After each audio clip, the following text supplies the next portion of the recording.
வணக்கம். இது TNPSC exam voice.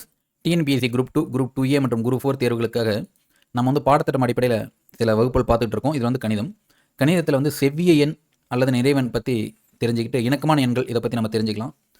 நேரடியாக வகுப்புகளை போயிடலாம். முதல்ல செவ்விய எண் இணக்கமான எண்களை பற்றி கேள்வி வருமா அப்படின்னு கேட்டால், ஒரு கான்செப்ட் ஒரு என்னடோ அல்லது ஒரு தியரட்டிக்கலாக ஒரு கேள்வி கேட்கணும்னா இது மாதிரி கேள்விகள் கேட்கலாம். கேட்கக்கூடாதுன்னு எதுவுமே கிடையாது. எண்களை பற்றி நம்ம முழுமையாக தெரிஞ்சுக்கணும்.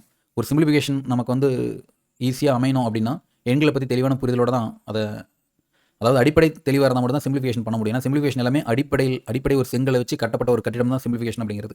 இன்னும் எப்படி வேணாலும் கேள்வி கேட்கலாம். அடுக்குகளை சிம்பிளிஃபிகேஷன் வச்சு கேட்கலாம், வகுத்தல் கேட்கலாம், உங்களுக்கு எல்சிஎம் HCF கூட சிம்பிளிஃபிகேஷனில் வரலாம். அது மாதிரி சிம்பிளிஃபிகேஷன் அப்படிங்கிறது மிக முக்கியமான ஒரு டாபிக். அந்த டாப்பிக்கில் 2-3 கேள்விகள் கூட வரலாம்.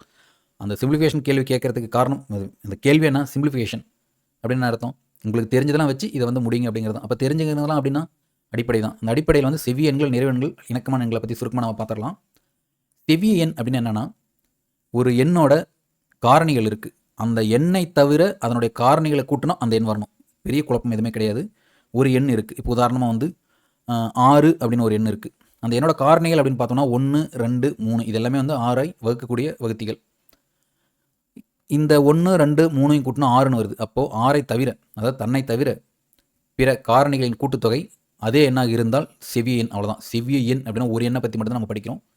இன்னொரு உதாரணம் சொன்னோம்னா 28 பொறுத்த வரைக்கும் 1ஆல் வகுப்படும், 2ஆல் வகுப்படும், 4ஆல் வகுப்படும், 7ஆல் வகுப்படும், 14ஆல் வகுப்படும், 28ஆலையும் வகுப்படும். அதை நம்ம விட்டுறணும். அப்போது 1, 2, 4, 7, 14 இதனுடைய கூட்டுத்தொகை 28. அப்போ இது செவ்விய எண் தான்.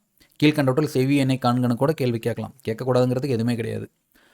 அது அடுத்தது பார்த்தோம்னா இணக்கமான எண்கள். நல்லா ஞாபகம் வச்சுங்க. இணக்கமான எண்கள். செவ்விய எண்னா ஒரு எண், இணக்கமான எண்கள்னா 2 எண்கள். செவ்விய எண் மாதிரி அதே கான்செப்ட் தான். ஆனால் இதில் என்ன ஒரு வித்தியாசம்னா 2 எண் இணக்கமாக இருக்குது.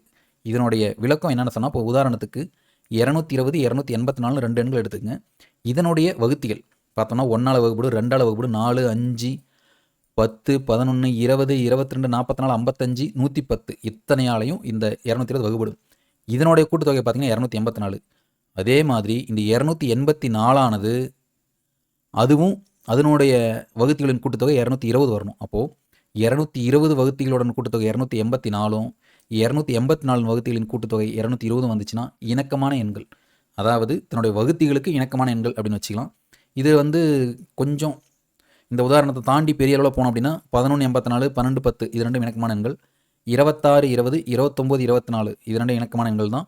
50, 20 அது 5020, 5564 இவ்வளவு பெரிய கேள்விகள் கேட்கறதுக்கு வாய்ப்பு ரொம்ப கம்மி.